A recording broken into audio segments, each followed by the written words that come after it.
प्यारे बच्चों नमस्कार। इस वीडियो लेक्चर में हम 10वीं कक्षा के गणित का चैप्टर 15 प्रायिकता का उदाहरण नंबर 9, 10, 11, 12 व 13 तक करेंगे।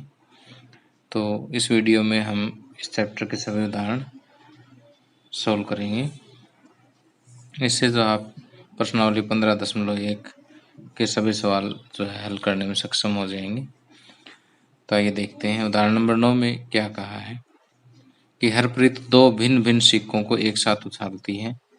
मान लीजिए कि एक सिक्का 1 रुपये का है और दूसरा सिक्का 2 रुपये का है। इसकी क्या प्रायिकता है कि वह कम से कम एक चित्त प्राप्त करेगी। तो देखिए कि पिछले 2 लेक्चर्स में हम एक फार्मूले का यूज कर रहे हैं। किसी भी घटना की प्रायिकता क्या होती है? ई के अनुकूल परिणामों की संख्या, ई के अनुकूल परिणामों की संख्या डिवाइड बाय प्रयोग के सभी संभव परिणामों की संख्या। ओके, तो ये इसी फार्मूले पे सारे सम चलेंगे। अभी देखिए क्वेश्चन समझते हैं हम कि यहाँ कहते हैं कि दो सिक्के, एक 1 रुपये का सिक्का, एक 2 रुपये का सिक्का एक साथ उछाला जाता है। इसकी क्या प्रायिकता है कि वह कम से कम एक चित्त प्राप्त करेगी। देखिए 2 सिक्के उछालते हैं तो या तो दोनों पे हेड आएगा, या पहले पे हेड आ जाए दूसरे पे टेल आ जाए, या पहले पे टेल आ जाए दूसरे पे हेड आ जाए, या दोनों पे टेल आए। ठीक, ये चित्त है और ये पट है। टी पट है और एच चित्त है, याद रखना इसको। तो कम से कम एक चित्त, कम से कम एक चित्त यानी कम से कम एक चित्त यानी कम से कम एक अच यहाँ भी है, यहाँ भी है, यहाँ भी है। तो कम से कम एक चित्त के 3 अनुकूल परिणाम हैं और कुल संभव परिणाम कितने हो गए? 1, 2, 3, 4। कुल संभव परिणाम कितने हैं? 4। तो कम से कम एक चित्त प्राप्त करने की प्रायिकता कितनी हो जाएगी? 3/4। ओके, तो प्रयोग के सभी संभव परिणामों की संख्या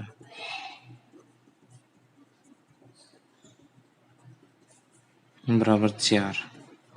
बता भी दो कौन कौन से? H H, H T, T H और टी टी। ओके, और एक चित्त प्राप्त करने का अनुकूल परिणाम, एक चित्त प्राप्त करने के अनुकूल परिणाम। एक चित्त प्राप्त करने के अनुकूल परिणाम कितने हैं? 1, 2, 3 है। और P एक कम से कम, ये था कम से कम एक चित्त, कम से कम एक चित्त प्राप्त करने का अनुकूल परिणाम 3 है। तो P कम से कम एक चित्त प्राप्त करना। कम से कम एक चित्त प्राप्त करने की प्रायिकता कितनी हो जाएगी? अनुकूल बटे कुल संभव 3/4 हो जाएगी। ये फार्मूला आपने इसकी सीध में लिखना, जहाँ आप फार्मूला अप्लाई कर रहे हो उसकी सीध में हर एक सवाल में ये फार्मूला आपने लिखना है। ठीक, आगे प्रश्न नंबर 10। प्रश्न नंबर 10 और 11 पे अगर आप ऊपर देखोगे तो एक स्टार लगा हुआ है। स्टार का अगर फुट नोट देखोगे तो ये लिखा होगा कि यह परीक्षा की दृष्टि से नहीं है।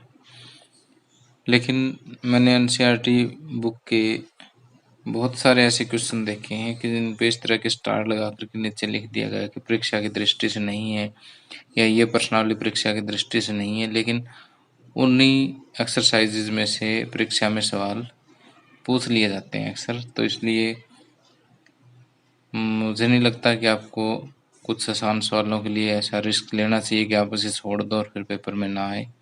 तो मैं तो ये सलाह दूंगा कि ऐसे सभी क्वेश्चन आप एनसीईआरटी बुक की जरूर कर लें।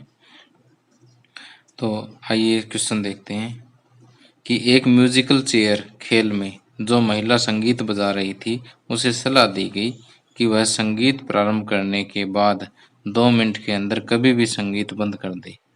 इसकी क्या प्रायिकता है कि संगीत प्रारंभ के पहले आधे मिनट के अंदर बंद हो जाएगा। देखिए कि इस समय को हम एक संख्या रेखा पर डिनोट कर लेते हैं। मान लीजिए यहाँ समय 0 है, या 1 मिनट है, या 2 मिनट है।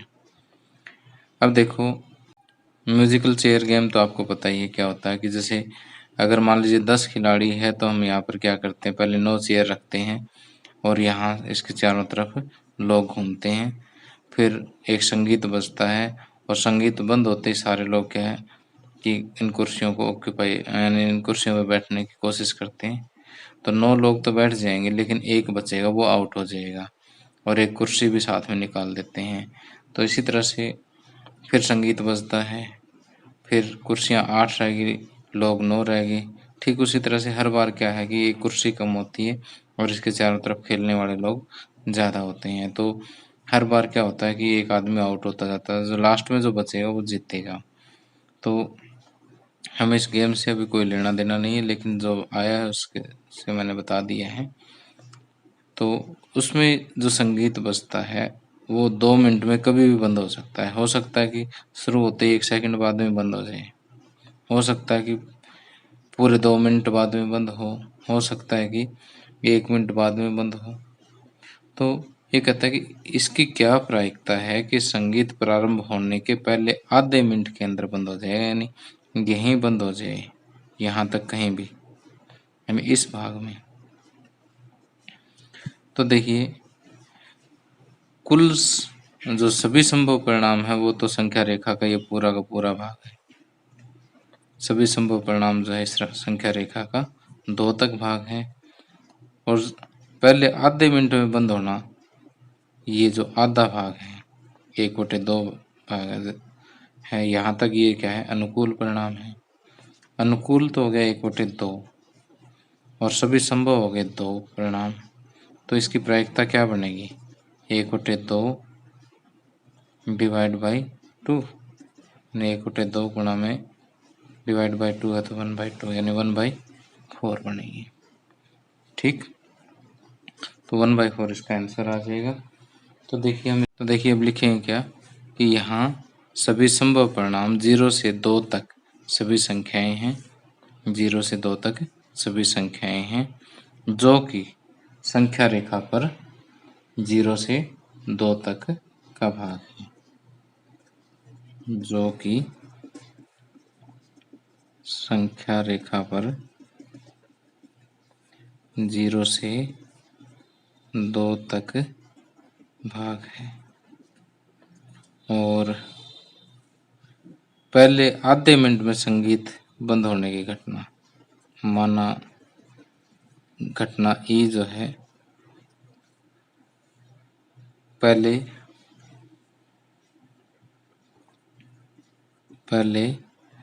आधे मिनट में संगीत बंद होना। ठीक, तो ई के अनुकूल परिणाम बराबर संख्या रेखा पर 0 से 1/2 तक भाग। तो अब देखिए पीई क्या होगा, ऊपर सूत्र लिखने के बाद ये लिखोगे, उसके बाद आप इस तरह सोल्व करके इसको 1/4 लिख दीजिएगा। ठीक,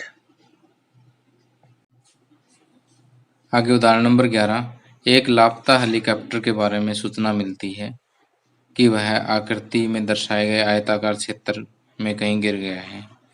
इसकी क्या प्रायिकता है कि वह आकृति में दर्शाई गई झील में गिरा है। तो देखिए कि यहाँ पर ये एक आयताकार क्षेत्र है, इसमें कहीं हेलीकॉप्टर गिर गया है और यहाँ पर ये एक आपको झील दिखाई गई है। तो यहाँ इनके माप दे रखे हैं। हमें ये प्रायिकता ज्ञात करनी है कि हेलीकॉप्टर दर्शाई गई झील में गिरा है। तो अनुकूल परिणाम तो क्या है? सभी संभव परिणाम तो ये है कि इस पूरा आयत का क्षेत्रफल, और झील में गिरने की घटना का अनुकूल क्या है? इस झील का क्षेत्रफल। तो पहले संपूर्ण क्षेत्र का जो क्षेत्रफल है वो कितना आ जाएगा? संपूर्ण क्षेत्र की लंबाई 9 है, चौड़ाई 4.5 है, तो इसका जो क्षेत्रफल है वो आ जाएगा 9 गुणा 4.5। तो ये 9 को 4.5 से गुणा करेंगे तो ये आएगा 40.5 किलोमीटर में है तो स्क्वायर किलोमीटर। अब झील की लंबाई देखिए कितनी पड़ेगी। यहाँ से ये पूरा 9 है, इधर 6 दे रखा है, तो 6 और 3 9, ये 3 किलोमीटर हो गया। और ये 4.5 और ये 2 है, तो ये इधर हो गया 4.5 में से 2 माइनस करेंगे 2.5 किलोमीटर। तो झील का जो क्षेत्रफल आएगा वो 3 गुणा 2.5, तो 3 गुणा 2.5 ही आएगा 7.5 स्क्वायर किलोमीटर। तो ये तो हो गया अनुकूल क्षेत्रफल और ये हो गया पूरा संभव क्षेत्रफल। तो इस घटना की प्रायिकता कि हेलीकॉप्टर कहाँ गिरेगा? झील में गिरेगा, उसकी प्रायिकता क्या होगी? 7.5 बटे 40.5। तो जैसे पॉइंट हटाएंगे तो ये आएगा 75 बटे 405 और ये 15 पे कट जाएगा, 15 5 75, 15 एकम 15 और 15 दूनी 30,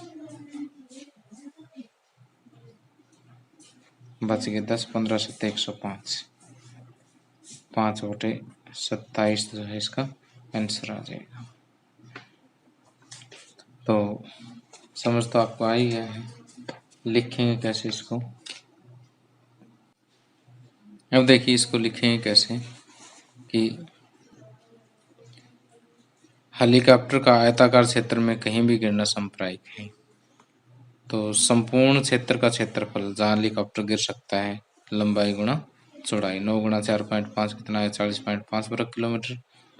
झील का वास्तविक क्षेत्रफल 3 गुणा 2.5, 3 किलोमीटर गुणा 2.5 किलोमीटर, ये आ जाए 7.5 किलोमीटर। अतः पी हेलीकॉप्टर झील में गिरा है, यानी हेलीकॉप्टर का झील में गिरने की प्रायिकता कितना आ जाएगी? 7.5 बटे 40.5। जब इसको सोल्व करेंगे तो ये आएगा 5 बटे 27 जो कि आंसर होगा। आगे उदाहरण नंबर 12। एक डिब्बे में 100 कमीजें हैं जिसमें से 88 अच्छी हैं तथा 8 में थोड़ी सी खराबी है और 4 में अधिक खराबी है। एक व्यापारी जिम्मी वे ही कमीजें स्वीकार करता है जो अच्छी हैं, जबकि एक अन्य व्यापारी सुजाता उन्हीं कमीजों को अस्वीकार करती है जिनमें खराबी अधिक है। इस डिब्बे में से एक कमीज को यादृच्छा रूप से निकाला जाता है। इसकी क्या प्रायिकता है कि वह कमीज जिम्मी को स्वीकार हो, सुजाता को स्वीकार हो? देखिए कुल कमीजें कितनी हैं? 100। इसमें से अच्छी कितनी है? 88। थोड़ी खराब है 8 और अधिक खराब है 4। तो अब जिम्मी वे ही कमीजें स्वीकार करता है जो अच्छी है। तो सभी संभव परिणाम तो है 100 और जिम्मी के अनुकूल क्या है? 88 क्योंकि जिम्मी तो सिर्फ 80 स्वीकार करेगा। तो 88 है तो 88 इसके अनुकूल हो गए, कुल कितने हो गए 100 हो गए, या सभी संभव कितने हो गए 100 हो गए। तो जिम्मी किसी शर्त को स्वीकार करेगा उसकी प्रायिकता क्या है 88/100 है। और सुजाता उसको स्वीकार करेगी। सुजाता देखो सिर्फ, जबकि एक अन्य व्यापारी सुजाता 19 कमीजों को अस्वीकार करते हैं जिसमें खराबी अधिक है। जो अधिक खराबी है उनको अस्वीकार करेगी, बाकी थोड़ी खराबी वाले भी ले लेती हैं। तो 88 + 8 96। इसके अनुकूल तो कितने हो गए 96, और सभी संभव कितने हो गए 100। तो इसके लिए जो है प्रायिकता कितनी हो जाएगी स्वीकार करने की 96/100 हो जाएगी। तो यहाँ पर हम क्या लिखेंगे कि तो यहाँ कमीजों को यादृच्छिक रूप से निकाला जाता है, इसलिए यहाँ 100 संप्रायिक परिणाम है, क्योंकि कमीजों को यादृच्छिक निकाला जाता है, इसलिए यहाँ 100 संप्रायिक परिणाम है।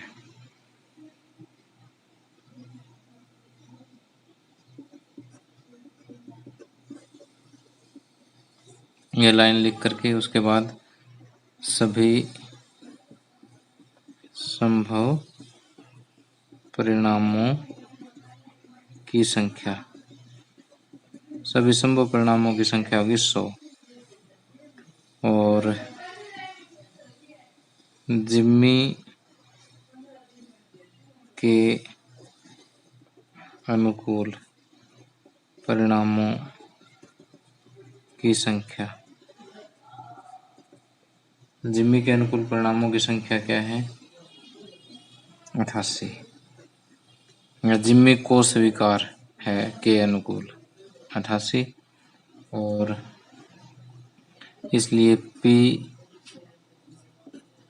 जिम्मी को स्वीकार होगी। इस घटना की प्रायिकता क्या होगी 88/100। अब दूसरे में सुजाता के अनुकूल परिणामों की संख्या, सुजाता के अनुकूल परिणामों की संख्या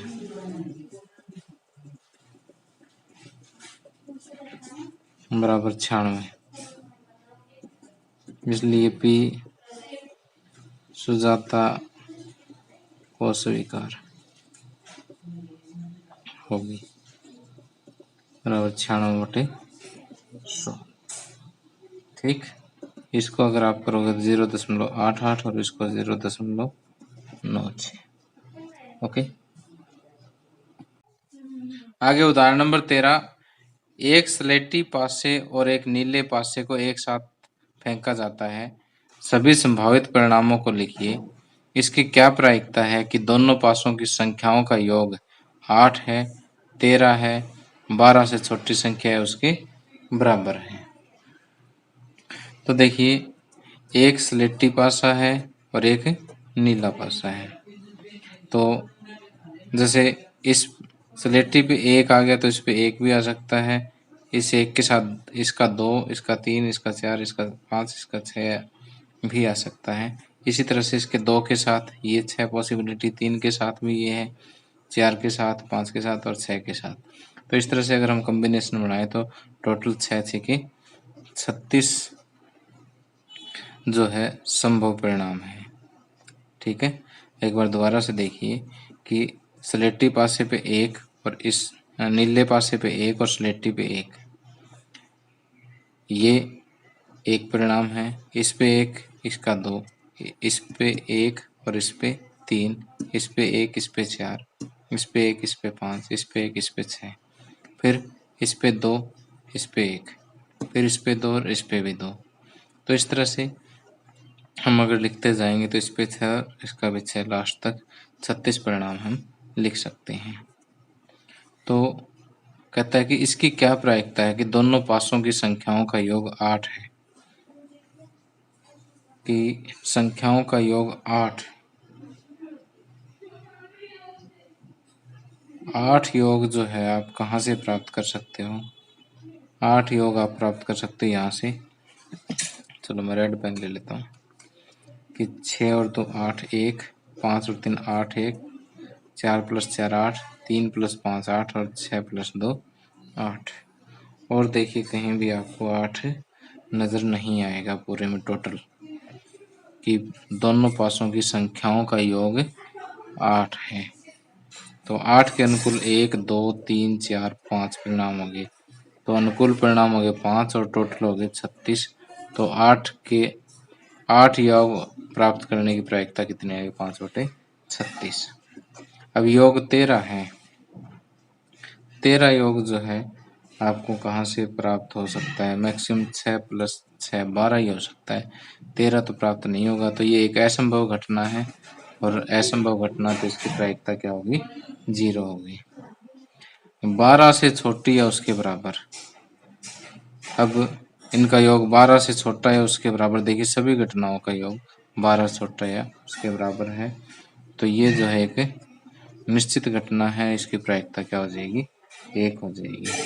अब इसे लिखेंगे कैसे, वो देखिए ध्यान से।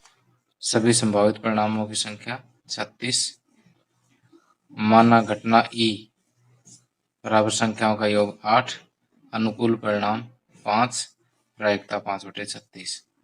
अब इसी तरह से माना घटना एफ संख्याओं का योग बराबर 13, और इसके अनुकूल कोई भी परिणाम नहीं है, कोई भी परिणाम नहीं है, तो पी एफ बराबर 0/36।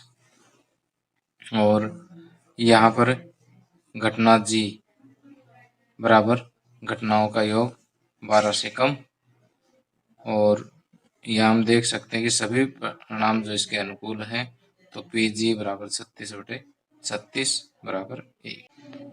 तो इसी के साथ ये लेक्चर समाप्त होता है। तो प्यारे बच्चों, मेरी यही कामना है कि आप एग्ज़ाम में बड़ी अच्छी परफॉर्मेंस दें, 100 में से 100 अंक प्राप्त करें। Thank you. Have a nice day.